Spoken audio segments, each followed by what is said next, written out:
প্রতিদিন বলতে লাগে, এ দুনিয়া নর নারীরা, এই কবর কিন্তু বড় একা থাকার জায়গা, তৈরি হয়ে আসো। এই কবর কিন্তু মাটির ঘর, তৈরি হয়ে আসো। এই কবর কিন্তু পোকামাকড়ের জায়গা, তৈরি হয়ে আসো। এই কবরে কিন্তু তোমার সাথে কেউ থাকবে না। এ যুবকেরা, তাই দুনিয়া জিন্দেগিতে কারবার ব্যবসা বাণিজ্য করতে হবে, সবটাই নবীর সুন্নাত অনুযায়ী করতে হবে। কারণ আল্লাহ পাক কোরআনের মধ্যে জানিয়ে দিয়েছে, মাতা কুমুর রাসূল ফাখুযুহু ওয়া মা নাহাকুম আনহু ফান্তাহু। আমার নবী যা আদেশ করেছে মেনে নাও, আমার নবী যা নিষেধ করেছে ছেড়ে দাও। ব্যবসা করবেন নবীকে ফলো করে, কারবার করবেন নবীকে ফলো করে, সংসার করবেন নবীকে ফলো করে, আত্মীয়তা করবেন নবীকে ফলো করে, বড়দেরকে সম্মান করবেন নবীকে ফলো করে, ছোটদেরকে স্নেহ করবেন নবীকে ভালো ভালো করে, নামাজ পড়বেন নবীকে ফলো করে, রোজা রাখবেন নবীকে ফলো করে, হজ করবেন নবীকে ফলো করে, যাকাত দেবেন নবীকে ফলো করে, কন্যার বিবাহ দেবেন নবীকে ফলো করে, মা বাপকে ভালোবাসবেন নবীকে ফলো করে, এতিমদেরকে ভালোবাসবেন নবীকে ফলো করে, রাজনীতি করবেন নবীকে ফলো করে, দেশকে ভালোবাসেন নবীকে ফলো করে। আপনার সমাজনীতি, অর্থনীতি, রাজনীতি, পরিবার নীতি, রাষ্ট্রনীতি, সব নীতিটাই একমাত্র মডেল হবে নবী, নবী, নবী, নবী। এই কলেমা পড়া বিশ্বাসী ইমানদার ঘরের ছেলেরা, এর বাইরে গিয়ে কখনো আল্লাহ নবী পাওয়া যেতে পারে না। লাইফটা তোমাকে তৈরি করতে হবে, তোমার রাসূল যেভাবে তৈরি করতে বলেছে, ওই কাজগুলোকে তোমাকে মেনে নিতে হবে। যে কোনো তোমার নবী মেনে নিতে বলেছে, ওই কাজগুলোকে ছেড়ে দিতে হবে। যে কোনো তোমার নবী ছেড়ে দিতে বলেছে, এর উল্টো গিয়ে যদি আশা করো নবী আমাদের জন্য রয়েছে, অবশ্যই পোকা হয়ে বসে আছো। কিয়ামতের দিনে কিন্তু বিপদে পড়ে যাবে, কারণ কিয়ামত এত কঠিন হবে, যে দিনে বাপ ছেলে হবে না, ছেলে বাপের হবে না, মা মেয়ের হবে না, মেয়ে মায়ের হবে না, সবাই নফসি নফসি নফসি করতে লাগবে। ওই দিনে আল্লাহ বলবে, জিবরাইল আমার জাহান্নামকে নিয়ে এসে আরশের পাশে বেঁধে দাও। 70,000 দিয়ে জিঞ্জির দিয়ে আল্লাহ জাহান্নামকে বাঁধা হবে। এক একটা জিঞ্জিরে 70,000 করে ফেরেশতা ধরে রাখবে। এই যুবকরা গল্প বলছি না গো, আল্লাহর কোরআন, নবীর সুন্নাত, নবীর বাণী বলছি। কেননা নবী আমার জানিয়েছে, নবীকে আল্লাহ পাক জানিয়েছে, ওই সময় 70,000 জিঞ্জির দিয়ে জাহান্নামকে বাঁধা হবে। এক একটা জিঞ্জিরে 70,000 করে ফেরেশতা ধরে রাখবে। জাহান্নামকে ধরে রাখতে পারবে না। জাহান্নাম লম্বা লম্বা জিভ বার করে গুনাহগার উম্মত উম্মতি রে ধরতে যাবে। গুনাহগার কারা? যারা রাসূলের হুকুমের বেখিলাফ চলে, তারা তাদেরকে ধরতে লাগবে। ওই সময়ে আল্লাহ নবী ছাড়া তোমার আমার কেউ সাহারা হবে না। সেই নবীকে ভালো করুন, সেই নবীকে ভালোবাসুন। আর সেই নবীকে ভালোবাসলে আল্লাহ খুশি হয়। কেননা নবী হলেন আল্লাহর শ্রেষ্ঠ সৃষ্টি। জোরে বলুন সুবহানাল্লাহ। তাই রাসূলকে যে যত ভালোবাসে আল্লাহ তাকে ভালোবাসে। ভাইরা, নওজোয়ান তরুণেরা, জানি না আমাদের কি আল্লাহকে খুশি করার জন্য আমরা কতটা জিন্দেগিকে উৎসর্গ করতে পারবো। তবে মনে রাখবেন, এই জিন্দেগিতে যে যত বেশি আল্লাহ পাকের দাসত্ব করবে, আল্লাহ পাকের কাছে তার তত মাকাম বেশি। আমি হুজুরের ঘরের ছেলে, নবী বংশের ছেলে, অবশ্যই বংশ হওয়ার জন্য একটা ইজ্জত আছে। কিন্তু আমার থেকেও যদি এটা আম ঘরের ছেলে আল্লাহকে বেশি ভালোবাসে, আমার থেকে আল্লাহর কাছে তার ইজ্জত বেশি। এটা শরিয়াত ভাই, এটা শরিয়াত। কিন্তু হ্যাঁ, আবার আমরা যদি একটা আম ঘরের ছেলে যে ইবাদত করছে, আমিও সেম করছি, কিন্তু তার থেকেও আমার ইজ্জতটা আল্লাহ বেশি করেছেন, একটু বেশি দেবেন। কেন? আমার একটা বংশ মর্যাদার গৌরব আছে রাসূলের সঙ্গে সম্পর্ক থাকার জন্য। কথা বুঝে আসছে? এটা সিস্টেম। অতএব আমি কে ওটা না দেখে লাভ নেই, আমি কাকে খুশি করতে বসেছি ওটা দেখুন। আমি এখানে বসলে দুটো লোক বলবে, হ্যাঁ আপনি ইমাম সাহেব ওখানে বসেছিলে কেন? আরে আমি ইমাম তো কি হয়েছে, আমি তো বসেছি আমার মালিককে খুশি করার জন্য। জোরে বলুন সুবহানাল্লাহ। হ্যাঁ বাবেরা, নওজওয়ান তরুণেরা, এ নবী পাকের প্রেমিকেরা, আমাদের অস্তিত্ব কোনো কিছু ছিল না গো, সামান্য না পাক পানি আল্লাহ পাক যেটা বাপের শরীর থেকে মায়ের এনে দিয়েছে, 120 দিন পরে মায়ের পেটের মধ্যে আমরা লড়ে উঠেছি। অর্থাৎ আল্লাহ আমাদের শরীরে জানটা দিয়ে দিয়েছে। অর্থাৎ 120 দিন ধরে আমাদের শরীর মায়ের পেটের মধ্যে আমাদের হাড় হাড্ডি রগ রিশা গোস্ত চামড়া সবকিছু তৈরি করা হয়ে গেছে। মানুষটা যখন তৈরি হয়ে গেছে, জানটা কিন্তু নয়। আমার আল্লাহ ওই যে রূহ তৈরি করেছিলেন, ওই রূহকে তখন তোমার আমার শরীরে ঢুকে দেয়। ওই জানটা যখন আসে, তখন তুমি আমি মায়ের পেটে লড়ে উঠি। তখন দুনিয়ার মায়েরা বড় আনন্দ খুশি হয়। সেই আল্লাহকে ভালোবাসে, তিনাকে ধরে, তিনাকে খুশি করার জন্য আজ আমরা এখানে জমায়েত হয়েছি। এখানে কে বড় লোক, কে গরিব, কে নেতা, কে মন্ত্রী, কে এমএলএ, কে প্রধান, কে ভিআইপি, ওসব কিচ্ছু না। আমরা সবাই আল্লাহর দাস দাসী, ঠিক না বেটি? তার খুশির জন্য এসেছি।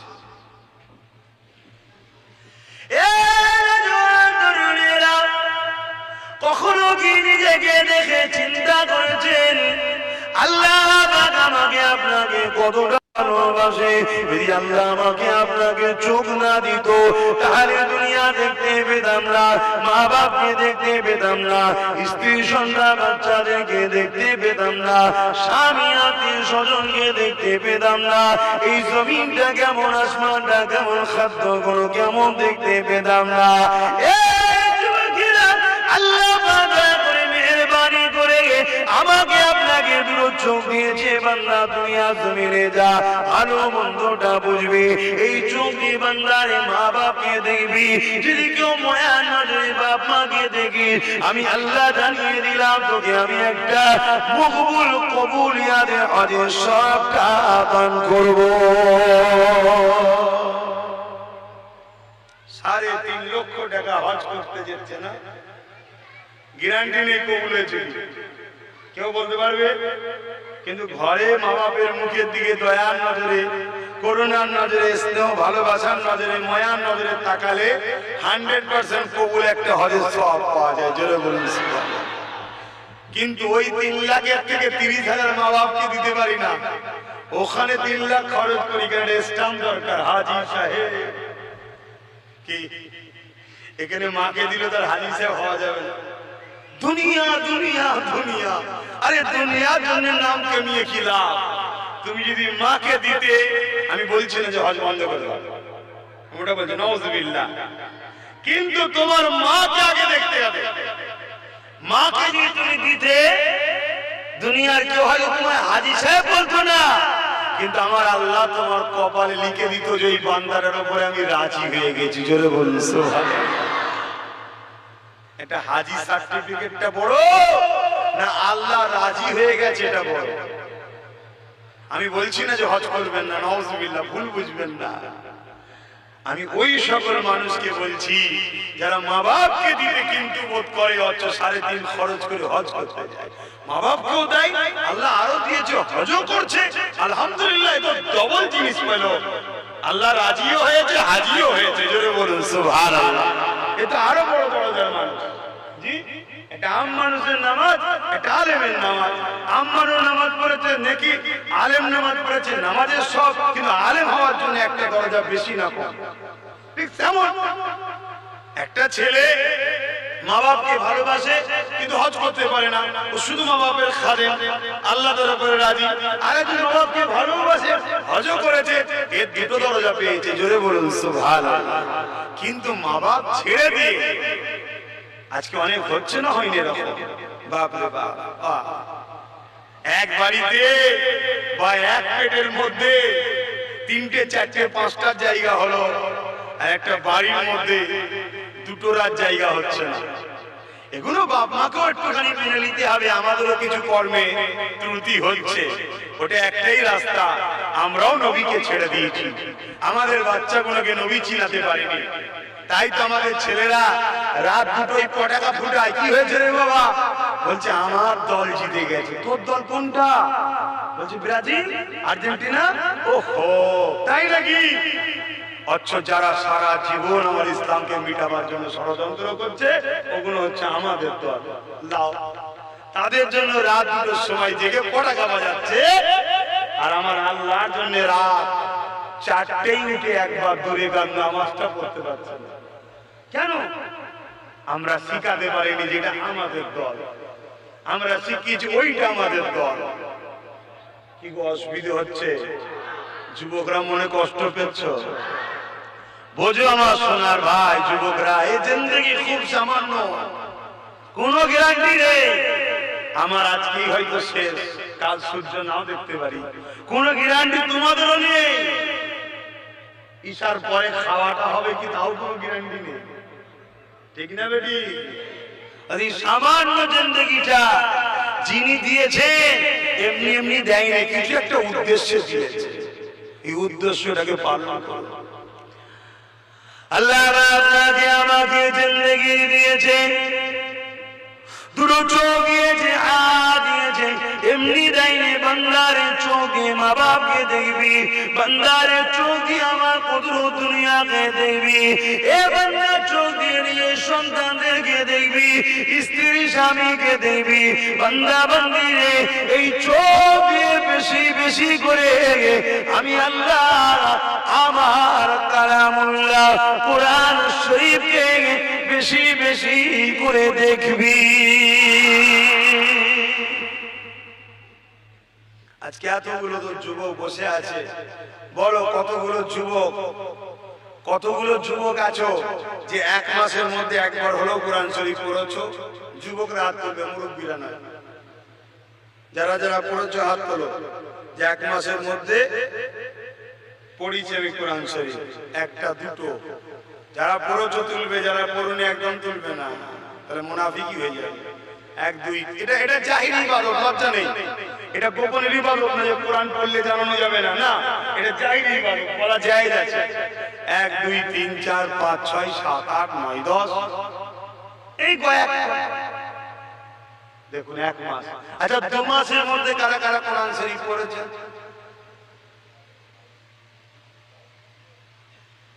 3 মাসের মধ্যে কারা কারা পড়েছেন?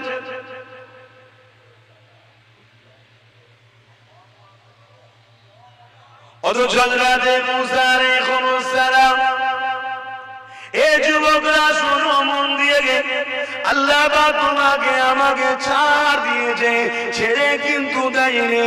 মনে রাখবে, ভালোই করেছি, কিছুই তো ক্ষতি হচ্ছে না, ভুল তোমার হচ্ছে, কারণ আল্লাহ পাক ছাড় দিয়েছে, ছেড়ে কিন্তু দেয়নি।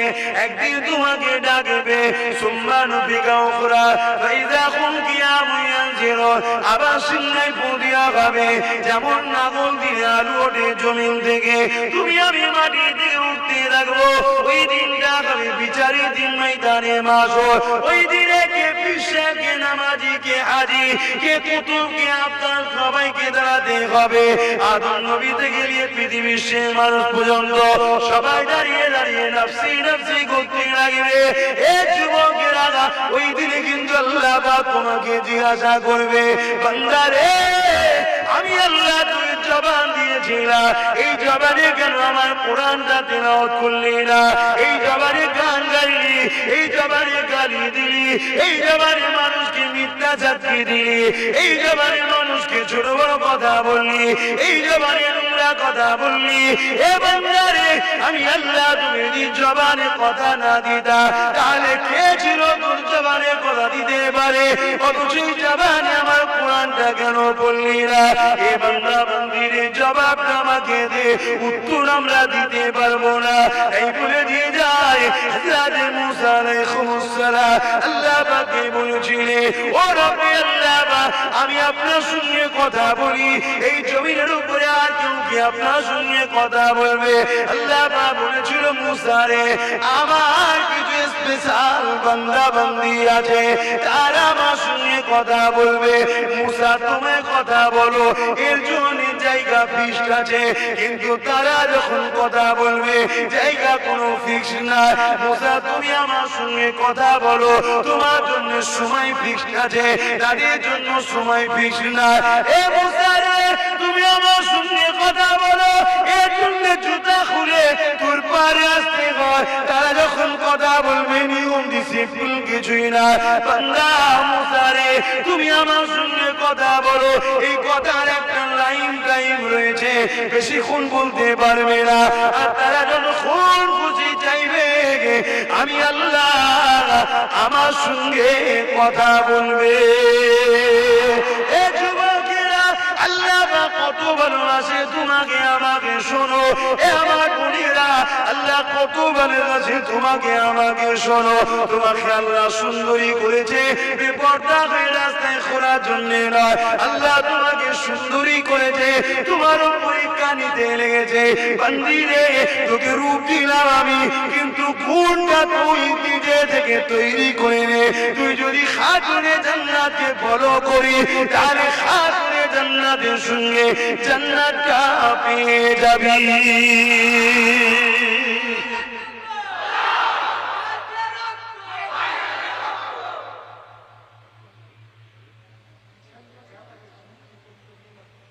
আমি বলেছি একবার একটু চেপে চেপে দেখেন না, সরে সরে আসে লোক জায়গা পাচ্ছে না, সরে সরে আসে। আজের বিষখানে অন্যদিকে গেলে আজের সব এমনি ভাই আমার ব্রেন খুব চঞ্চল, নানা রকম টেনশন, নানা রকম কাজ। আমারও একটা জিন্দেগি আছে, আমিও পারি আপনাদের মতো জিন্দেগি কাটাতে। নিজের বউ বিবি বাচ্চা মা বাপ ছাড়া আর কিছু বুঝবো না, অনেক আরামে জিন্দেগি হবে। কিন্তু আমি তা করি না তো, আমি দুনিয়ার বোঝা মাথায় নিয়ে বসে আছি, নানান সমস্যা সমাধান করার চেষ্টা করছি। বিশেষ করে এই বাচ্চা ছেলে মেয়েগুলোর ভবিষ্যৎ কি করে বড় হবে, কি করে এরা মাথা তুলে ইজ্জতের রুটি খাবে, কি করে এরা মাথা তুলে নিজের ধর্মকে স্বাধীনভাবে মানতে পারবে, এর জন্য অনেক চেষ্টা করছি। এর জন্য মাথা সবসময় চঞ্চল, সবসময় চারিদিকে ব্রেন ছুটছে, এক জায়গায় ধরে রাখতে পারছি না ব্রেনকে। দরুদ শরীফ আল্লাহুম্মা সাল্লি আলা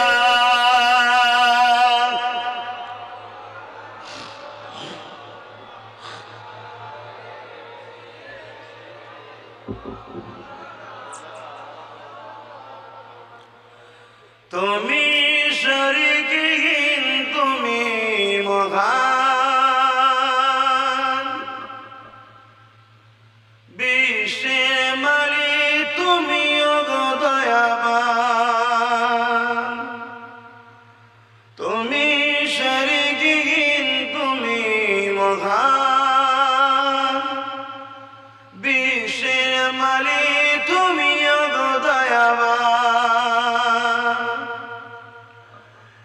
এখনো গফার তুমি, এখনো সাতার, হাসরের দিনে তুমি হইবে কাহার। এখনো আল্লাহ গফার, এখনো আল্লাহ সাত্তার, ভুল করলে চাও মাফ করবে।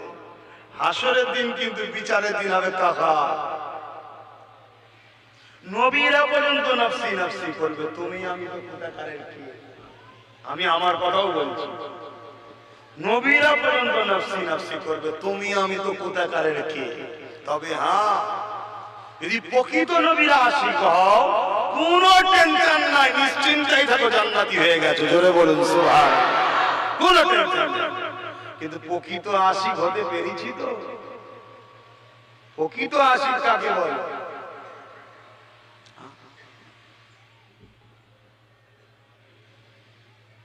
প্রকৃত আশিক কাকে বলে? একটা মানুষকে দড়ি দিয়ে বাঁধা আছে, হাত পা বাঁধা, শিকল দড়ি দিয়ে বেঁধে রেখে বলতে লেগেছে তোমার সাথীদের ভাগে যেভাবে ছুরি দিয়ে চড়িয়ে চড়িয়ে মারা হলো, তোমাকে খুনি মেরে দেওয়া হবে। এই যুবকেরা ছুরি দিয়ে আগে চড়িয়ে দেওয়া হতো, একটা ধারালো মুকুটা ছুঁচ থাকবে, রড থাকে বড়, পায়খানা রাস্তায় বসিয়ে দেওয়া হয়, ওটা আস্তে আস্তে গিয়ে মাথা দিয়ে বেরিয়ে যায়। এইভাবে তাকে শাস্তি দেওয়া হয়, একে বলা হয় ছুরি দিয়ে চড়ানো। এইভাবে তোকে সামনে তার ভাইগুলোকে ছুরি দিয়ে চড়িয়ে চড়িয়ে মেরে দেওয়া হলো। এবারে তাকে মারতে নিয়ে যাচ্ছে, হাতে দড়িগুলোকে টেনে টেনে। আর ঠিক এমন সময় তাই বলতে লেগেছে, তুমি কি চাও না ঘরে গিয়ে স্ত্রীকে নিয়ে থাকবে? তুমি কি চাও না ঘরে গিয়ে বাচ্চাদেরকে নিয়ে থাকবে? তুমি কি চাও না তুমি তোমার জিন্দগিটাকে ফিরে পাবে? তাহলে একটা ছোট্ট কাজ করে দাও, তাহলে তোমাকে আমরা আজাদ করে দেবো। কি কাজ করতে হবে? শুধু তুমি তোমার জায়গাতে মুহাম্মদকে বুঝিয়ে বাজিয়ে নিয়ে আসো। তোমার মুহাম্মদকে ছুরিতে চাপাবো, নাউযুবিল্লাহ, তার বিনিময়ে তোমাকে ছেড়ে দেবো। ওই সময় যুবকটা চোখ ভরা পানি নিয়ে বলছে, শোনো জানি, একবার নয় 1000 যদি আল্লাহ জান দেয়, প্রতিটা জান ছুরিতে দিয়া পছন্দ করি, কিন্তু আমার মুস্তাফার পায়ে কাঁটা ফুটে যাওয়া পছন্দ করি না। প্রেম। আমরা একটা কাজ ছেড়ে নবীর মাহফিলে যেতে পারি না, আমরা একটা চেয়ার ছেড়ে নবীর মাহফিলে বসতে পারি না, আমরা একটা নিজের সাথে করে নিয়ে কিছু নেই, জায়গা নেই, তো কি হচ্ছে, চল এখানেই বসে যায়। যদি বলা হতো 500 টাকা দেবে যারা লাইনে বসবে, কিন্তু কাদা কাদা দেখতো না, বসে পড়তো 500-র জন্য। এই কথা ভুল হচ্ছে না? তাহলে আমরা কিসের আশিক, আমার তো মাথায় ঢোকে না। মাঝে মাঝে ভাবি যে খোদা, আশা তো করে আছি, তোমায় নবীকে ভালোবাসি, জান্নাত যাবো, ফসকে যাবে না তো? কেন আমরা তো সেই আশিক হতে পারিনি, আমরা তো সেই আশিক হতে পারিনি। এক মহিলাকে ধরেছে মক্কার বাজারে, লোক ভর্তি, মহিলাকে দাঁড় করিয়েছে, আবু জেহেল, শুনলাম তুমি নাকি মুহাম্মাদের দলে চলে গেছো, আমাদের দল ছেড়ে দিয়ে। বলছে হ্যাঁ। কেন? মুহাম্মদ সত্যের পক্ষে, ন্যায়ের পক্ষে, ইনসাফের পক্ষে, ইনসানিয়তের পক্ষে, কল্যাণের পক্ষে, মানবতার পক্ষে, আমার স্রষ্টার পক্ষ থেকে তিনি মেসেঞ্জার হয়ে এসেছে, তাই তিনাকে মেনে নেওয়াটা এটা আমার দায়িত্ব, আমি মেনে নিয়েছি। বলুন সুবহানাল্লাহ। আবু জেহেল বলছে, জানো তুমি কি বলছো, তোমার কি শাস্তি হতে পারে? কি শাস্তি হবে? তুমি যত জোরই আমার উপরে চালাও না কেন, মুহাম্মদ রাসূলকে যে জায়গা দিয়ে দিয়েছো, ওই জায়গা থেকে তুমি আর জীবনে বার করতে পারবে না। জোরে বলুন সুবহানাল্লাহ। আল্লাহ যে বলেছিলেন, বান্দা পরীক্ষা নেব, ঘন্টা বেজে গেলে আর সময় পাবি না, এই পরীক্ষা তিনাদের নিয়েছে, আমাদেরও নিবে। আমাদের পরীক্ষা একটু ছোট ছোট। কি পরীক্ষা? ঘর থেকে উঠে মাহফিলে একটু বসা। কি পরীক্ষা? আসসালাতু খায়রুম মিনান নাওম বলেছে, একটু ঘুম থেকে উঠে মসজিদটায় যাওয়া, একটু নামাজটা পড়া। কি পরীক্ষা? সংসারে একবেলা হয়, আর একবেলা হয় না, হয়তো দুবেলায় হয়, ডাল ভাত হয়, গোশ মাছ জোটে নে, কিন্তু হারামটা লোক না, আমার ডাল ভাতই ঠিক আছে। সামান্য সামান্য পরীক্ষা রে বাবা। আর আগেকার সময় পরীক্ষা নিয়েছে, মায়ের সামনে জেনতে জেনতে ছেলেগুলোকে কড়াই ফেলে দিয়েছে, তথাপিও তারা সব ত্যাগ করেছে, আল্লাহ আল্লাহ রাসূলকে ছাড়ে না। দরুদ শরীফ, আল্লাহুম্মা সাল্লি আলা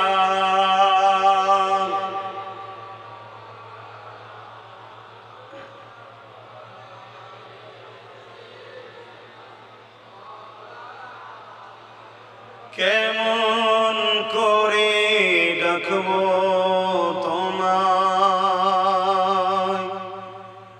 ডাকতে জানি না হি আল্লাহ, কেমন করে ডাকবো তোমায়। আদম কান্দে গন্ধ মুখে,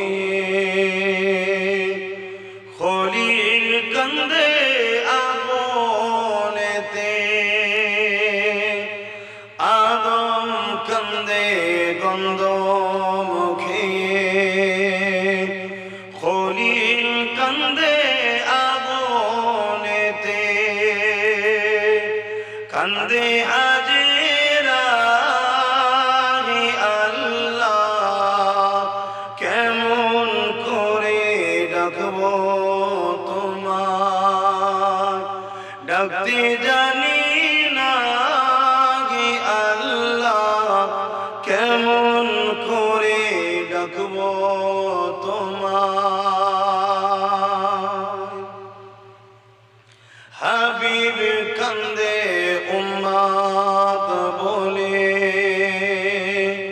হুসাইন কান্দে কারবালাতে, হাবিব কান্দে উম্মত বলে, হুসাইন কান্দে কারবালাতে, কান্দে ফাতেমা হি আল্লাহ কেমন করে ডাকবো তোমার, ডাকতে জানি না হি আল্লাহ কেমন করে ডাকবো তোমার। ভয় করুন আল্লাহকে।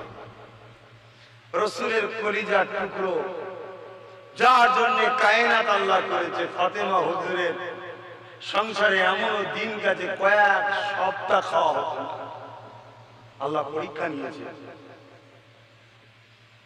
আজ আমাদের খাবার এত আল্লাহ দিয়েছে, খেয়ে শেষ করতে পারছি না, ভয় হয়। আল্লাহ আমাদের উপরে নারাজ নয় তো, তাই এততে দিচ্ছে যে দুনিয়ায় গেলে তোর আখিরাতে পাবি না, এমন তো নয়। যারা গরীব তারা কত খুশনসিব যদি তারা ঈমানদার হয়। কিয়ামতের দিন গরীবদের ঘরে আল্লাহ ফেরেশতারা বলবে চলো হিসাব দেবে, চলো। গরীবরা বলবে আবার হিসাব কিসের হিসাব দেবো? আল্লাহ তো দুনিয়ায় দেয়নি কিছু, তো হিসাব আবার কিসের? আল্লাহ কদর দিয়েছে বলে ফেরেশতা সাদ্দাকতা, ওরা সত্যই বলছে। যা 70 বছর গরীব ছিল, আজকে ধনীদের থেকে 500 বছর আগে জান্নাতে যা। জোরে বলুন সুবহানাল্লাহ। আবার যদি ধনী করেছে আল্লাহ, উসমান গনি যদি হতে পারে, মানে ওনাকে অনুসরণ, তাহলে কামিয়াবি আছে। এত দিয়েছে আল্লাহ, এত দিয়েছে, শুধু লোককে দিয়ে দিয়েছে, শুধু লোককে দিয়ে দিয়েছে, তাও শেষ হয়নি, তাও শেষ হয়নি। একদিন খরা দেখা দিয়েছিল বিশাল এলাকাতে। উসমান গনি কয়েক গ্রাম জুড়ে মাল জড়ো করেছে, বিঘে নয় গ্রাম জুড়ে মাল জোগাড় করেছে, বিদেশ থেকে সব নিয়ে এসেছে। ইহুদিরা দেখছে যে উসমানের থেকে মালটা আমরা বেশি দামে কিনে নিই, খরা আরো বাড়বে, তখন আমরা ডবলে বিক্রি করব, ডবলে বিক্রি। বেশি উসমান গনিকে দাম দিচ্ছে, উসমান তোমার মালটাকে আমরা 10% বেশি দিচ্ছি। বুঝাবার জন্য বলছি 100 টাকার মাল 110 টাকা, না হবে না। 50% 100 টাকার মাল 150 টাকা, হবে না। 100 টাকার মাল 200 টাকা, ডবল বলবো। 100% বেশি, না হবে না। 100 টাকার মাল 300 টাকা, হবে না। ইহুদিনও রেগে যে বলছে উসমান তুমি যদি আমাদের ছাড়া অন্য কাউকে মাল বিক্রি করো 300 টাকার কমে, তাহলে কিন্তু ঝগড়া হবে। তোমরা আমাদের ঘরে দেবে না, অন্য কাউকে দেবে। তো 300 টাকার কমে যদি বিক্রি করো, দেখি তেল বেশি যদি কেউ দেয় তাহলে দেবে। কারণ উসমান গনি বলছে আরো লাগবে। তো উসমান গনি বলছে কালকে ফজরের নামাজের পর মদিনা নববী শরীফে আসবে, আমি কাকে কত টাকায় মালটা বিক্রি করলাম ওখানে ঘোষণা দেওয়া হবে। কুরবান যাক, তাদের জিন্দেগি কত সুন্দর। আমরা পারলাম না তাদের মতো অনুসরণ করতে। আল্লাহ আমাদেরকে হিদায়াত করুন, বলুন আমিন। পরের দিন ফজরের নামাজ হয়েছে, রাসূলের কাছে দাঁড়িয়ে উসমান গনি নববী শরীফে ইজাজত চাইছেন, হুজুর যদি একটু ইজাজত দেন কিছু বলবো। বলো উসমান। হুজুর পুরো মদিনায় খরা দেখা দিয়েছে, মানুষ ক্ষুধার্ত, খেতে পাচ্ছে না, বড় বাচ্চারা, মায়েরা, বাপেরা, বুড়োরা, কমজোর সব কষ্ট পাচ্ছে। আল্লাহ নবী বলছেন হ্যাঁ বাবা বড় কষ্ট পাচ্ছে। হুজুর আমি অমুক এলাকায় কয়েক গ্রাম জুড়ে এত বিশাল এলাকায় মাল জোগাড় করেছি, মানুষের নিত্য প্রয়োজনীয় মাল। হুজুর আপনি ঘোষণা দিয়ে দেন, যার যেমন করে খুশি যতটা প্রয়োজন ওখান থেকে মালগুলো নিয়ে যাক, ও সব মাল বান্দার মালিক আল্লাহর মাল, আল্লাহর পক্ষ থেকে নিয়ে যাবে। জোরে বলুন সুবহানাল্লাহ। ইহুদিরা অবাক হয়ে গেছে, হে উসমান তুমি কি করলে, এত বড় লোক? উসমান গনি বলছেন, না আমি 700 টাকায়, বুঝাবার জন্য বলেছি, 700 গুণ, 70 থেকে 700 গুণ আল্লাহ বেশি দেয় বরকত, 700 গুণ বেশি দেয়। এই মালগুলো আমার আল্লাহর কাছে বিক্রি করেছে, এর বিনিময়টা পরকালে নেব। জোরে বলুন সুবহানাল্লাহ। আর আমরা সব যতটুকু আল্লাহ দিয়েছে এ থেকেও যদি কিছুটা দিয়ে দিই পরকালে কাজে লাগবে। আর যাদেরকে আল্লাহ রোজ আনা রোজ খাওয়া, ও তো যদি আলহামদুলিল্লাহ বলো, আল্লাহ পরকালে আর হিসাব দিতে লাগবে না। কথা বুঝছেন না, বলেন না? কিন্তু আমরা আল্লাহ আমাদেরকে কত ভালোবাসে আমরা ভুলে যাচ্ছি। আল্লাহ নবীর বেরি ফাতেমা হুজুর একদিনের কথা, কয়েক সপ্তাহ খাওয়া হয়নি। হযরত আলী ফাতেমা জাহরাকে বলেছিলেন, ও হযরত ফাতেমা একটুখানি আপনার আব্বা জানের কাছে যাচ্ছি, কারণ আল্লাহ নবীকে অনেকে নজরানা দেয়, তোফা দেয়, ওদিকে যদি কিছু পাই নিয়ে আসবো, তাহলে আমাদের সংসারে যে কয়েকদিন খাওয়া হয়নি এই কষ্টগুলো আপনি পাচ্ছেন, বাচ্চারা পাচ্ছে, এ থেকে আল্লাহ পাকের দয়াতে আমরা মুক্তি পেয়ে যাবো। এই যুবকেরা তরুণেরা হযরত আলী কারামুল্লাহ চলে গেলে, আল্লাহ নবীর দরবারে পৌঁছে গেলে, অনেকে এসে অনেক নজরানা দেয়, কিন্তু আল্লাহ নবী আলীকে কেউ দিচ্ছে না। কিছুক্ষণ যাওয়ার পরে হুজুর আমার ঘরে ফিরে আসলে মনটা বড় মরা করে হযরত ফাতেমা হুজুরকে সালাম দিলে। হযরত ফাতেমা হুজুর সালামের জবাবটা দিয়ে বললে, আমার প্রাণের স্বামী মনটা আপনার মরা কেন, কেন এত মনটা মরা? হযরত আলী বলেছিলেন, আপনার আব্বার কাছে গিয়েছিলাম, হয়তো কিছু নজরানা নিয়ে আসবো, কিছু পেলাম না বাচ্চাদের মুখে, তোমার মুখে কি উসিলা খাবো, এই জন্য মনটা বড় মরা। হযরত ফাতেমা কি বলেছিলেন, আমার প্রাণের স্বামী আপনি কি জানেন না আল্লাহ পাক সবরকারীদেরও সাথে আছে, আল্লাহ পাক শুকরগুজারকারীদেরও সাথে আছে। আল্লাহ খাওয়ালে আলহামদুলিল্লাহ বলবো, শুকর আদায় করবো, আল্লাহ পাক শুকরগুজারের সাথেও রয়েছে। আল্লাহ না খাওয়ালে সবর করবো, সবরকারীর সাথেও আমার আল্লাহ পাক রয়েছে। আমার আল্লাহ যদি ফাতেমাকে সুখিয়ে রেখে খুশি হন, আমরা কেন সে আল্লাহর জন্য সুখিয়ে থেকে খুশি হব না?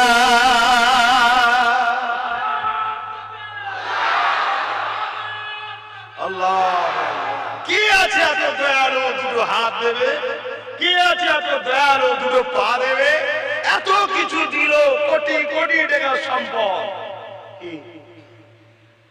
কোটি কোটি টাকা সম্পন্ন, দুটো চোখের দাম, দুটো হাতের দাম, দুটো পায়ের দাম, দেখুন না, কোটি কোটি টাকা সম্পদ আল্লাহ ফ্রিতে দিল। তিনি নাই ভালোবেসে একদিন টেস্ট করেছে, আমার আপনাকে একটু পরীক্ষা করেছে, নাই ফাতেমাকে কয়েকদিন তিনি খাওয়াইনি। ফাতেমাকে যদি তিনি না খাইয়ে পরীক্ষা নিয়ে যদি খুশি হন, তাহলে আমরা কেন পারবো না সেই আল্লাহর জন্য না খেয়ে থেকে খুশি হতে? বলুন সুবহানাল্লাহ। হযরত ফাতেমা জাহরা কি বলেছিলেন, এ আমার প্রাণের স্বামী, আমি আল্লাহ পাকের কাছে অনেক শুকরিয়া আদায় করি।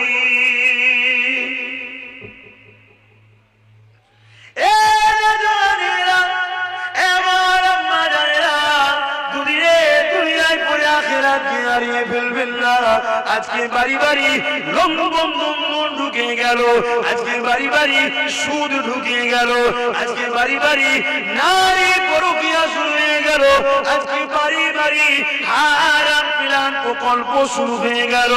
এই মা বলে দিয়ে যান, খাতুনে জান্নাতকে ফলো করো, কারণ খাতুনে জান্নাত সমস্ত নারীদের সরদারিনী হবে গো। কিয়ামতের দিনে সবাই যখন নাফসি নাফসি নাফসি নাফসি করবে, আমার কি হবে, আমার কি হবে, ওই সময়তে আল্লাহ পাকের ফেরেশতা ঘোষণা দেবে, এ ময়দানে মাশরে মানুষেরা সবাই মাথাকে হাত করে নাও, মাথাটাকে নত করে নাও, জমিনের দিকে মাথাটা নিচু করে নাও, চোখগুলোকে তুলে রেখো না, মাথাটাকে হাত করে দাও, সম্মানের জন্য কাঁধা দিয়ে দাঁড়িয়ে যাও। কে যাবে, কে যাবে? এই সময় ফেরেশতারা বলতে লাগবে, আল্লাহ পাকের প্যারি বান্দি খাতুনে জান্নাত, জান্নাতে যাবে। এমনি এত সম্মান পাই, আল্লাহর পরীক্ষায় তারা কামিয়াবি হয়েছে। আর আমাদের কি হচ্ছে? পর্দা শেষ, মেয়ে ছেলে বেটা ছেলে এক জায়গায় গিয়ে ঠেলা ঠেলি করে ফ্রিতে কিছু পেলে লিবার জন্য ছুটছে, ছুটছে, খুশি নাই যে আমি আমার আল্লাহর বিরুদ্ধে, রাসূলের বিরুদ্ধে চলে যাচ্ছি। অথচ এই দুটো পা যে পায়ে বিরোধী করছি, পাটাও আল্লাহ দিয়েছে। কষ্ট হচ্ছে, সুখের কষ্টের সংসার, তুমি তাহাজ্জুদ করে আল্লাহর কাছে বলো না, আমার আল্লাহ তো দৈনিক তোমাকে তাহাজ্জুদের ওয়াক্তে ডাকে, কে আছো, কার কি লাগবে বলো, কবুলের সময় এখন। তুমি তখন ঘরে যে হাফ প্যান্ট পরে ঘুমোচ্ছ সারা রাত টিভি দেখে, তোমার তো ভাই কপাল ফাটবে। যদি কেউ মনে করেন না, তারাই তো আজকাল বড় লোক দেখছি, যারা এই মডার্নের সঙ্গে তাল মিলিয়ে যাচ্ছে। বন্ধু, তুমি কাকে বড় লোক মনে করো আমি জানি না, সুখটা বড় লোক না, অর্থ থাকাটা বড় লোক আমি বুঝি না। আমি তো বুঝি সুখটা সবকিছু। ছিঁড়া কাঁটায় যদি সুখ থাকে, ছিঁড়া কাঁটা আমার ভালো, গদিতে যদি ছাড় পোকা থাকে, ও গদি আমার দরকার নেই, সারা রাত ঘুমোতে পারে। কি বলেন? হ্যাঁ, একটা ছোট্ট কথা বলছি শুনুন। দু বন্ধু ছিল ছোট্টবেলা থেকে পড়াশোনার লাইফে, দু বন্ধু, দুজনেই কিন্তু বড় আল্লাহকে ভালোবাসতেন। দু বন্ধু ছিল, একজন বন্ধু আল্লাহ পাকের হুকুমে রাজা হয়ে গেছে, নেতা হয়ে গেছে, বিশাল এলাকার শাহিনশাহ রাজা হয়ে গেছে। আর এক বন্ধু, সে আল্লাহ পাকের ইবাদতে এক জায়গায় ধ্যানে মশগুলে আছে। যে রাজা হয়েছে তাকে আল্লাহ অনেক দিয়েছে, আচ্ছা ইবাদত তো ঘরও নেই, দৌড়ও নেই, গাছের পাতাতে কোন রকম থাকে। এই ধনী বন্ধু, রাজা বন্ধু, ও প্রতিদিন রাজ দরবার থেকে গরিব বন্ধুকে খাবার পাঠায় একজন চাকরের মাধ্যম দিয়ে, কর্মচারীর মাধ্যম দিয়ে। কর্মচারী একদিন ভাবছি, আমাকে তো রোজ রাজা হুকুম করে, ওই জায়গায় যে কষ্ট করে দিয়ে দেয়, উনি রাজ গদিতে বসে আছে আরামে, আর কত আরামের গদিতে ঘুমোয়, হ্যাঁ গোলাপের পাপড়ি ছড়ানো থাকে, হাত থাকে, কত আরাম, এগুলো রাজাকে করতে হয়। বাস্তব দুনিয়ার সাথে টালি দিয়ে চলতে দেখাতে হবে। এখন মানুষ মানবে না। এখন যদি আমার দেশের বা কোনো দেশের যদি কেউ ছিঁড়া ফাটা কাপড় পরে যদি দেশের কেউ নেতা হয়, তাকে লোক গুরুত্ব দেবে না, ঠিক না? এখন যদি আগে কিছু 10টা গাড়ি দেখেছে, চোর হলো বলবে নেতাজি জিন্দাবাদ। কি এখন এগুলো চলছে, কথা বোঝা যাচ্ছে? একটা বিচার যখন কেউ করতে বসবে, আজই ছিঁড়া ফাটা ধুলো বালি মাখা নোংরা কাপড় পরে বসে, লোক কি কেউ গুরুত্ব দেবে? রাজার একটা শান থাকবে, শানটা কতটা তার নফ ভোগ করছে ওটা আল্লাহ জানছে, কিন্তু ওই শানের মধ্যেও যদি সে আল্লাহকে ভয় করে চলে, তাহলে সে কামিয়াবি হবে। জোরে বলুন সুবহানাল্লাহ। বুঝাবার জন্য বলছি, বেশি দিন যেতে হবে না। এখানে অনেক ছেলে দেখেছে আমার মেজে হুজুর পীর কেবলাকে আল্লাহ তো বাদশা করেছিল, বাদশা, কথা বুঝছেন না? এখান থেকে 2-3 কিলোমিটার লাইন লেগে যেত মুসাফা করে লোক টাকা দেবে বলে, কিন্তু অনেকে দেখেছে। তারপরও কিন্তু উনি কি টাকার দিকে তাকিয়ে থাকতো? কোথায় যেত, কেলি যেত, কারা দায়িত্ব রেখেছে, কি হতো, কোনো ধান্দাই নেই। উনি ধান্দায় আছে আমার আখিরাতটা কি হবে। জোরে বলুন সুবহানাল্লাহ। ভাইরা আমার, নিজের চোখে দেখা মানুষ যাকে পেয়েছি তার কথা বললাম। তো একদিন আল্লাহর ওলি রাজাটা যে শুনিও তো আল্লাহর ওলি, ওই রোজ চাকরটা ভাবে উনি আরামে বসে থেকে আরামে শুয়ে থাকে, আমার কষ্ট কি বুঝবে। একদিন রাজা বলেছে, তুই আজকে ভালো করে সেজে বুঝে ফ্রেশ হয়ে আয়, আমার গদিতে তুই আজকে শুবি। ও তো খুশিতে বাগে বাগ, রাজা গদিতে শোভ। যে দেখছে বিরাট আতর খুশবু, গোলাপ, গোলাপের পাপড় ছড়ানো, বিশাল ফুলের ফুল সাজানো, বিরাট ব্যাপার। যে খুব খুশিতে শুয়ে আছে। রাজা মশাই এমন সময় আসছে, উঠতে গেছে, উঠবে না, শো, আমি তোমায় হুকুম দিচ্ছি, কোনো ভয় নেই, তুমি শো। তবে একটা কথা আমি তোমায় বলবো, ওই কথাটা শোনার পরে যদি লড়েছো তাহলে জাল্লাদকে দিয়ে তোমাকে কতল করা হবে। কথাটা শোনার পরে সারা রাত এখানে শুয়ে থাকতে হবে। কি কথা? একবার উপর দিকে তাকাও, উপর দিকে তাকিয়ে দেখতে ঠিক ওর বুকে সোজা দুদিকে ধারাওয়ালা তরোয়াল সরু সুতোতে ঝুলছে। রাজা বলে দিয়ে চলে গেল। ফজর হয়েছে, সবাই উঠেছে, ও উঠেছে, নামাজ পড়তে এসেছে। রাজা মশাই নামাজ পড়েছে, জিজ্ঞেস করছে ঘুম কেমন হলো? ওই যে রাজা মশাই, আমার ছিঁড়া কাটা ঠিক ছিল, সারা রাত ঘুমোতে পারি না, আল্লাহ কখন না পড়ে কখন না দুটুকরো হয়ে যায়, কখন না পড়ে কখন না দুটুকরো হয়ে যায়। রাজা বলছে শোনো, তুমি আমার গদি দেখেছো, তুমি গদিতে শুয়ে তরোয়ালটাকে জানা ভয় করেছো, ওই গদিতে বসে আল্লাহকে তার থেকে বেশি আমি ভয় করি। জোরে বলুন সুবহানাল্লাহ। ধনী হলেই যে খারাপ, আমি ওটা বলছি না। তার চলনে, তার কাজ কামে, তার ভাষাতে, তার আখলাকে পাওয়া যাবে। কাউকে কখনো জুলুম করে না, পয়সার গরম দেখায় না। দেখেছিস আমায় চিনিস, দেখবি কি করতে পারি, এরকম কখনো করে না। কথা বুঝে আসছে? জানবেন এই লাইনে আছে। আর একটু না হতে না হতে, বাপ রে বাপ, ও পিক কার গায়ে ফেলে হুঁশ নাই। কি আছে না? না, রাস্তার ধারে কোনো গরিব গেলে এমন চাকা মারলো গাড়ি, ছিটকে তার একদম গা আমায় ভর্তি করে, আবার কিছু বললে নেবে মারবে, বলারও লাইন নেই। কি গো, কাঁচা পয়সা হয়ে গেলে হয় না, হয় না, ওই তাহলে শেষ হয়ে যেতে। আসেন আল্লাহ আমাদের হিসাব নেবে। দুনিয়ায় আল্লাহ আমাদেরকে চা দিয়েছে, ছেড়ে কিন্তু দেয়নি।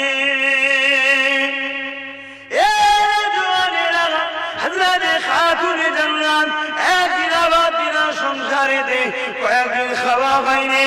হযরত আলী নবী দরবারে বসেছিল, নবী দরবার থেকে এসে খাতুনে জান্নাতকে জানিয়েছে, ও হযরত খাতুনে জান্নাত, আপনার আব্বাকে একজন সাহাবী একটা খাসি বকরি নজরানা দিয়েছে, কয়েকদিন তো আমাদের সংসারে কিছু খাওয়া হয়নি, আপনি যদি গিয়ে ওই বকরিটা নিয়ে আসে তাহলে আমাদের বাচ্চাদের নিয়ে খানাটা তার সুবিধা হবে।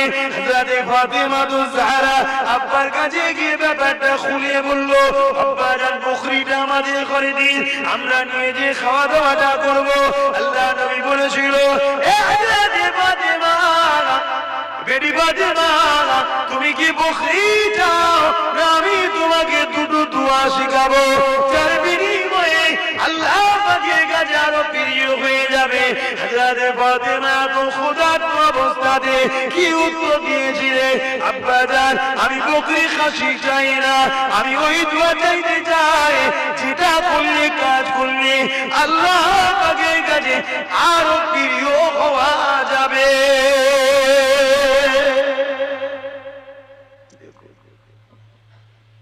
আর আমাদের সামান্য একটু কাজটা ছেড়ে দিয়ে নামাজটা পড়ে আমার নয় কাজটা করবো, খুবই আমার ইনকাম করতে হবে। যদি জানতাম এরকম করে আমরা টাটা ফাটা হয়ে গেছি, রিলায়েন্স, তাও জানতাম যা দুনিয়াটা মজা করে নি। ওদের যেমন সোনার পাইখানা আছে নাকি, দাওয়াতটাও আমায় দেয় না, ওরা ওদের লাইনের লোককে দাওয়াত দেয়। কথা বুঝছেন? আর ওদের দাওয়াতের আশাও আমি করি না। ভিখারির বাড়িতে পান্তা ভাত খাওয়া ভালো, তো কারো ঝাড়া পয়সায় খাওয়া ভালো না। কি বলেন? কেন কিয়ামতের দিন সাপ হয়ে কামড়াবে। কথা বুঝে আসছে? এই সব পরিস্থিতি, কিন্তু আমরা এই ত্যাগকে স্বীকার করতে পারছি না। আল্লাহ আমাদের সকলকে বুঝার তৌফিক দান করুন, আল্লাহুম্মা আমিন। কেন দুনিয়াটা চিরস্থায়ী নয়। আমরা মনে করি পৃথিবীটা বিশাল। কে বলেছে বিশাল পৃথিবী? যিনি সৃষ্টি করেছেন তিনি বলছেন প্রথম আসমানের কাছে পৃথিবীটা একটা ফুটবলের নাই। পৃথিবীর মধ্যে যেটা ফুটবল লাগে যতটুকু, প্রথম আসমানের কাছে পৃথিবীতে একটা ছোট্ট ফুটবলের নাই, একটা ছোট্ট জিনিস, একটা বিন্দু।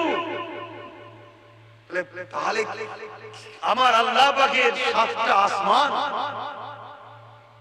কি ক্ষমতাবান তিনি। আর এই সামান্য দুনিয়া নিয়ে আমরা ভাই ভাইকে মারছি, ছেলে মাকে কষ্ট দিচ্ছি, মা কি বলেন স্ত্রী স্বামীকে কষ্ট, স্ত্রী স্বামী স্ত্রীকে কষ্ট দিচ্ছে, নেতা গরিবকে লুটছে এই সামান্য দুনিয়ার জন্য। আচ্ছা, কিন্তু কিছুই নিয়ে আসিনি আর কিছুই নিয়ে যেতে পারবো না। যেটা নিয়ে যেতে পারবোটা কি? উসওয়াতুন হাসানা, নবীর সুন্দর আখলাক যেটা রেখে গেছে, ওটা যদি আমাদের জীবনে আনি, ওটা কি সাথে করে নিয়ে যেতে পারবো? জোরে বলুন সুবহানাল্লাহ।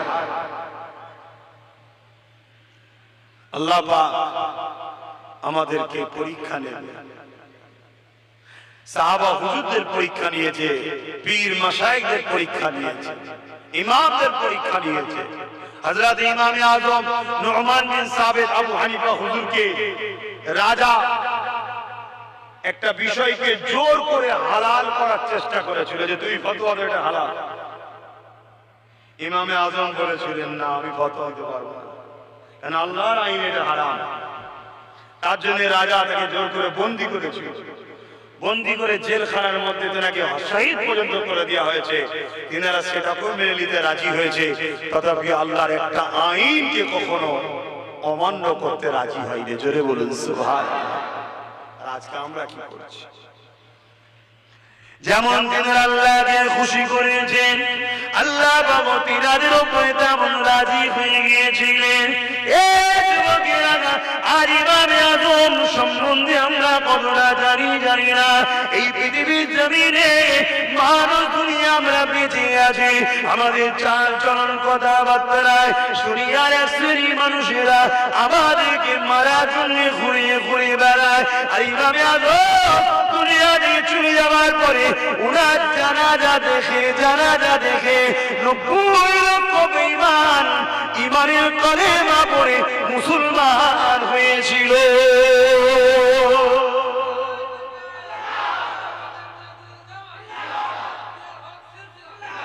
দেখুন কেমন মানুষ তিনারা। একজন মানুষ ইন্তেকালের পরে চলে যাবার পরে তিনার জানাজা দেখে 90 লক্ষ, এই 90,000 মানুষ ইমানের কলেমা পড়েছে। ইমাম মালিক হুজুরের জানাজা দেখে 70,000 লোক ইমান ইসলাম এনেছে। তারা কেমন মানুষ ছিল? দুনিয়াদারি করতে হবে, বাচ্চাদের ভবিষ্যৎ, বাচ্চাদেরকে দেখাশোনা, তাদেরকে পিয়ার করা, তাদেরকে শিক্ষিত করা, তাদের কি করে দুনিয়াতে ইজ্জতের সঙ্গে বাঁচবে গার্জেন হিসাবে আপনার দায়িত্ব আছে, করতে হবে। এগুলো তো ইবাদত, এগুলো যে ইবাদতের বাইরে তা নয়, এটাও ইবাদত।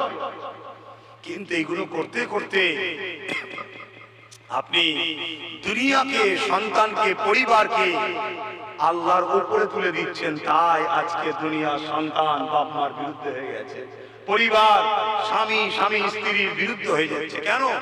আল্লাহর উপরে আমরা তুলে দিচ্ছি। যেটাই করেন না কেন মনে রাখবেন, কুল্লু নাফসিন যায়িকাতুল মউত, কবরে সবাইকে যেতে হবে। আর দৈনিক কবর তোমাকে আমাকে দেখে দেখে বলতে লাগে। কি বলতে লাগে? নবী আমার জানিয়ে দিলে কবর প্রতিদিন বলতে লাগে, এ দুনিয়া নর নারীরা, এই কবর কিন্তু বড় একা থাকা জায়গা, তৈরি হয়ে আসো। এই কবর কিন্তু মাটির ঘর, তৈরি হয়ে আসো। এই কবর কিন্তু পোকামাকড়ের জায়গা, তৈরি হয়ে আসো। এই কবরে কিন্তু তোমার সাথে কেউ থাকবে না। এই যুবকেরা, তাই দুনিয়া জিন্দেগিতে কারবার, ব্যবসা বাণিজ্য করতে হবে, সবটাই নবীর সুন্নাত অনুযায়ী করতে হবে। কারণ আল্লাহ পাক কোরআনের মধ্যে জানিয়ে দিয়েছে, মা তাকুমুর রাসূল ফাখুযুহু ওয়া মা নাহাকুম আনহু ফান্তাহু। আমার নবী যা আদেশ করেছে মেনে নাও, আমার নবী যা নিষেধ করেছে ছেড়ে দাও। ব্যবসা করবেন নবীকে ফলো করে, কারবার করবেন নবীকে ফলো করে, সংসার করবেন নবীকে ফলো করে, আত্মীয়তা করবেন নবীকে ফলো করে, বড়দেরকে সম্মান করবেন নবীকে ফলো করে, ছোটদেরকে স্নেহ করবেন নবীকে ফলো করে, নামাজ পড়বেন নবীকে ফলো করে, রোজা রাখবেন নবীকে ফলো করে, হজ করবেন নবীকে ফলো করে, যাকাত দেবেন নবীকে ফলো করে, কন্যার বিবাহ দেবেন নবী নবীকে ফলো করে, মা বাপকে ভালোবাসবেন নবীকে ফলো করে, এতিমদেরকে ভালোবাসবেন নবীকে ফলো করে, রাজনীতি করবেন নবীকে ভালোবাসেন নবীকে ফলো করে, দেশকে ভালোবাসেন নবীকে ফলো করে। আপনার সমাজনীতি, অর্থনীতি, রাজনীতি, পরিবার নীতি, রাষ্ট্রনীতি, সব নীতিটাই একমাত্র মডেল হবে নবী নবী নবী নবী। এই কলেমা পড়া বিশ্বাসী ইমানদার ঘরের ছেলেরা এর বাইরে গিয়ে কখনো আল্লাহ নবী পাওয়া যেতে পারে না। লাইফটা তোমাকে তৈরি করতে হবে তোমার রাসূল যেভাবে তৈরি করতে বলেছে, ওই কাজগুলোকে তোমাকে মেনে নিতে হবে যেগুলো তোমার নবী মেনে নিতে বলেছে, ওই কাজগুলোকে ছেড়ে দিতে হবে যেগুলো তোমার নবী ছেড়ে দিতে বলেছে। এর উল্টো গিয়ে যদি আশা করো নবী আমাদের জন্য রয়েছে, অবশ্যই পোকা হয়ে বসে আছো, কিয়ামতের দিনে কিন্তু বিপদে পড়ে যাবে। কেননা কিয়ামতটা এত কঠিন হবে, যেদিনে বাপ ছেলে হবে না, ছেলে বাপের হবে না, মা মেয়ের হবে না, মেয়ে মায়ের হবে না, সবাই নফসি নফসি নফসি করতে লাগবে। ওই দিনে আল্লাহ বলবে জিবরাইল আমার জাহান্নামকে নিয়ে এসে আরশের পাশে বেঁধে দাও, 70,000 জিনজিল দিয়ে আল্লাহ জাহান্নামকে বাঁধা হবে। এক একটা জিনজির 70,000 করে ফেরেশতা ধরে রাখবে। এই যুবকরা গল্প বলছি না গো, আল্লাহর কোরআন নবীর সুন্নাত নবীর বাণী বলছি। কেননা নবী আমার জানিয়েছে, নবীকে আল্লাহ পাক জানিয়েছে, ওই সময় 70,000 জিনজিল দিয়ে জাহান্নামকে বাঁধা হবে। এক একটা জিনজিলে 70,000 করে ফেরেশতা ধরে রাখবে, জাহান্নামকে ধরে রাখতে পারবে না। জাহান্নাম লম্বা লম্বা জিহ্বা বার করে গুনাহগার উম্মত উম্মতিরে ধরতে যাবে। গুনাহগার কারা? যারা রাসূলের হুকুমের বেখিলাফ চলে তারা, তাদেরকে ধরতে লাগবে। ওই সময়ে আল্লাহ নবী ছাড়া তোমার আমার কেউ সাহারা হবে না।